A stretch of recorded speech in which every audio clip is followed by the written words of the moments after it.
Hello friends, आज हम देखेंगे कि जो केस स्टडी वाली फाइल है उसे हमें कैसे कंप्लीट करना है। पहले तो ये समझेंगे कि केस स्टडी किसके लिए बनाई जाती है। कि केस स्टडी उसके लिए बनाई जाती है जो किसी विशेष योग्यता वाला बालक हो, जैसे कि किसी को सुनाई नहीं देता हो, या फिर बोल नहीं पा रहा हो, या फिर समझने में दिक्कत हो, दिमागी हालत कमज़ोर है, या फिर अच्छे अंक प्राप्त नहीं कर पाता है, या फिर कुछ ज़्यादा ही दिमाग वाला है जिसमें मतलब बहुत जल्दी जल्दी समझने की क्षमता हो, तो मतलब कोई विशेष योग्यता।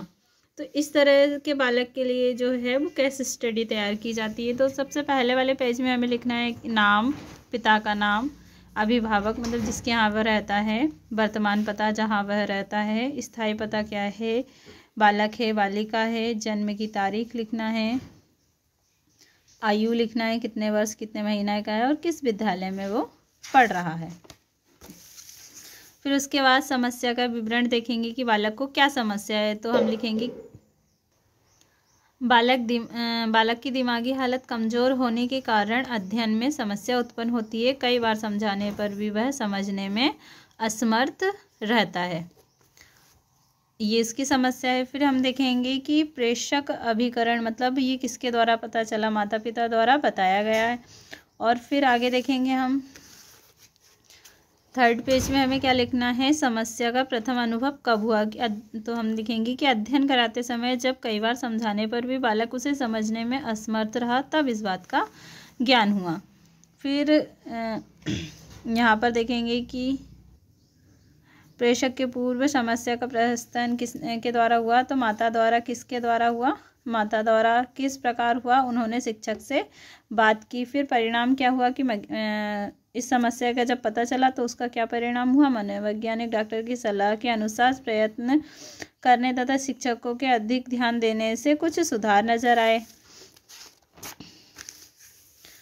फिर यहाँ पर हम देखेंगे कि उनके घर के बारे में जो डिटेल लिखने रहती है। तो घर कैसा है, कच्चा मकान है, जन्म का स्थान लिखेंगे। फिर गृह स्थान की अवधि, कहाँ कब से रह रहे हैं, कितने वर्ष से रह रहे हैं, तो जन्म से रह रहे हैं। फिर किसके साथ रह रहे हैं, तो माता पिता दादा दादी भाई बहन के साथ रह रहे हैं। वर्तमान विद्यालय कौन सा है, तो हम लिखेंगे जो भी विद्यालय का नाम है वो लिख देंगे। प्रवेश के समय उसकी अवस्था कितनी थी।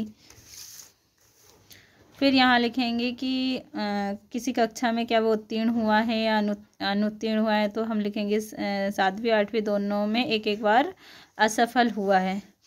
फिर कक्षा में सापेक्ष स्थिति कैसी है, किस वर्ग में है। तो हम पश्चवर्ती लिखेंगे। यहाँ पर कक्षा में उपस्थिति बताना है, नियमित है या अनियमित। तो बालक नियमित है। फिर यहाँ पर हमें क्या बताना है कि सहपाठ्य क्रियाकलापों में भाग ग्रहण तथा उसमें प्रवीणता का स्तर, वो भाग लेता है या नहीं लेता है। तो हम क्या लिखेंगे, बालक सहपाठ्य क्रियाकलापों में कम भाग लेता है, या फिर हम लिख सकते हैं कि अगर लेता है तो लिख सकते हैं कि हाँ वह क्रियाकलापों में भाग लेता है और उत्तीर्ण भी होता है। विद्यालय अनुशासन के प्रति उसकी अभिवृत्ति कैसी है, तो अनुशासन का पालन करता है। फिर परिवार का इतिहास बताना है। तो पिता का नाम लिखना है, पिता जीवित है या नहीं, तो लिखेंगे जीवित है। उनके एज कितनी है, तो 50 वर्ष। व्यवसाय क्या है, तो मजदूरी को जो भी व्यवसाय है वो हम लिख सकते हैं। व्यवसाय के प्रति अभिवृत्ति कैसी है, तो व्यवसाय के प्रति आकर्षित रहते हैं, मतलब सकारात्मक हैं। शिक्षा क्या है, तो अनपढ़ हैं, या फिर हम जो भी शिक्षा है उसकी लिख सकते हैं कि पिता 10वीं 8वीं 5वीं जो भी है उसकी शिक्षा। फिर आदत या व्यसंग प्रिय व्यापार क्या है, कोई बुरी आदत नहीं है। कबड्डी देखना प्रिय है, प्रिय।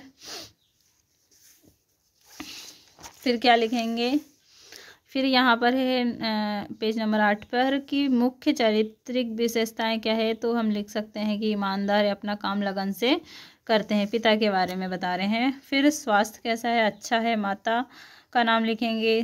फिर माता के बारे में बताएंगे कि जीवित है या नहीं, उनकी एज कितनी है। फिर उनका व्यवसाय मजदूरी, व्यवसाय के प्रति वो भी क्या है, आकर्षक हैं। फिर यहाँ पर शिक्षा बताएंगे कि वो कहाँ तक पढ़ी हैं।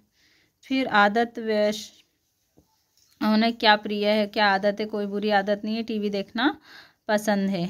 यहाँ पर चारित्रिक की विशेषता बताएंगे तो शांत स्वभाव है, पूजा पाठ में व्यस्त रहती हैं, उसके साथ साथ क्या है, काम के प्रति लगनशील हैं। तो यहाँ पर ये लिख देंगे।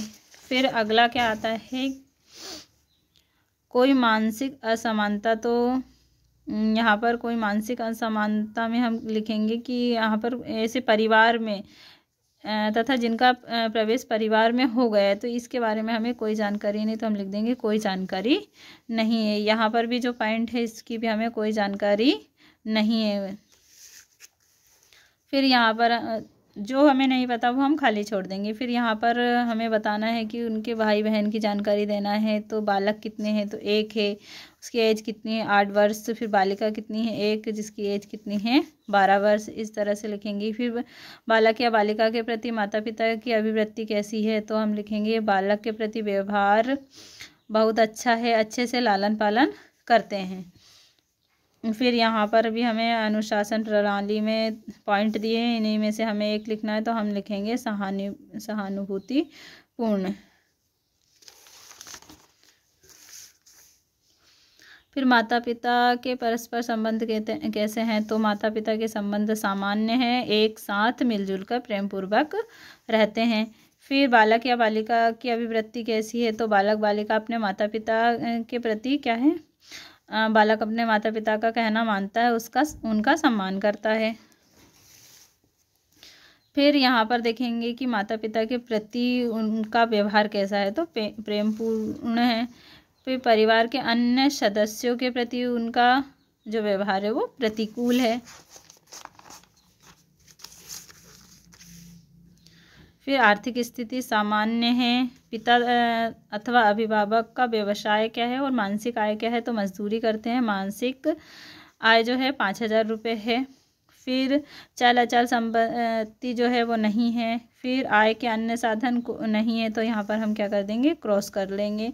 फिर अगला भी है यहाँ पर कि कोई अन्य सदस्य भी कमाता है, तो यहाँ पर भी हमने क्या कर दिया, क्रॉस कर दिया। फिर क्या परिवार ऋणग्रस्त है, तो नहीं लिखेंगे, भाई परिवार पे कोई कर्जा नहीं है। क्या आय जो है वो पर्याप्त है, नहीं है। परिवार में कितने सदस्य हैं, तो 6 सदस्य हैं। सामाजिक स्थिति कैसी है, तो अच्छा है। परिवेश मतलब पड़ोसियों का व्यवहार कैसा है, तो पड़ोसियों से अच्छा व्यवहार है। फिर हम यहाँ पर देखेंगे कि स्थानीय क्षेत्र मतलब उस जहाँ वो रहते हैं वो स्वच्छ है, मलिन है या संकुचित है, तो स्वच्छ है। फिर मित्र मंडली कितनी है, तो 6 मित्र हैं उनके। फिर यहाँ देखेंगे कि मनोरंजन के लिए क्या सुविधाएं हैं, तो टेलीविज़न है। फिर शिक्षा तथा अध्ययन संबंधी सुविधाएं क्या हैं, तो अध्ययन का समय तथा स्थान उपलब्ध है।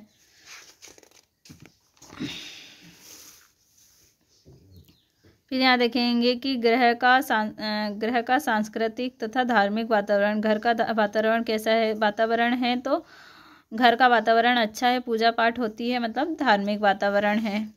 फिर यहाँ पर उसकी ऊंचाई और भार के बारे में बताना है, तो हमने ऊंचाई लिख दी, भार लिख दिया। फिर यहाँ पर उसकी वक्ष की जो परिस्थिति है वो नॉर्मल है।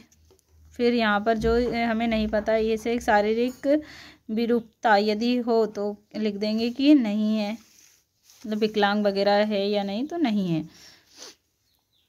रोग तो उन्हें कोई नहीं है, यदि है तो अगर है तो लिखना है मानसिक रूप से कमज़ोर है जन्म से।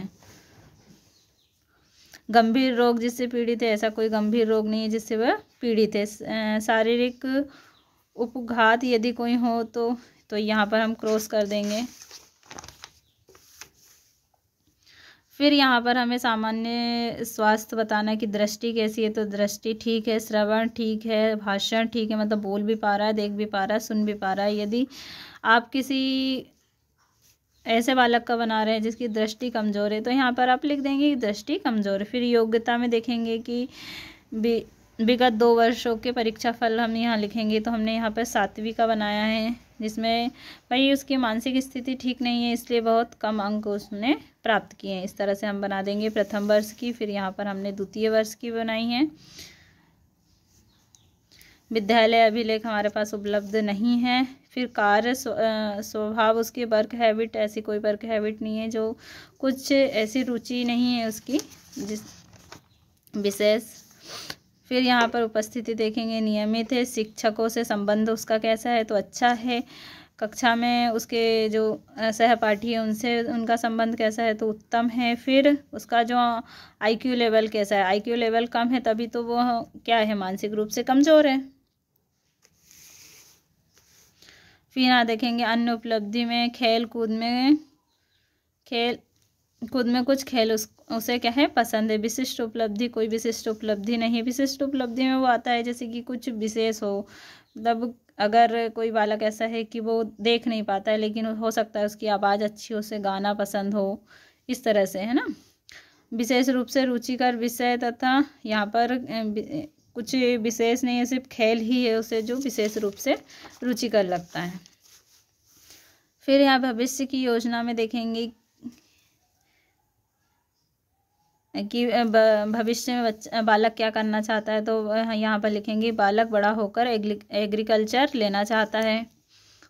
फिर माता पिता क्या चाहते हैं तो माता पिता चाहते हैं कि बालक कोई अच्छी नौकरी करे।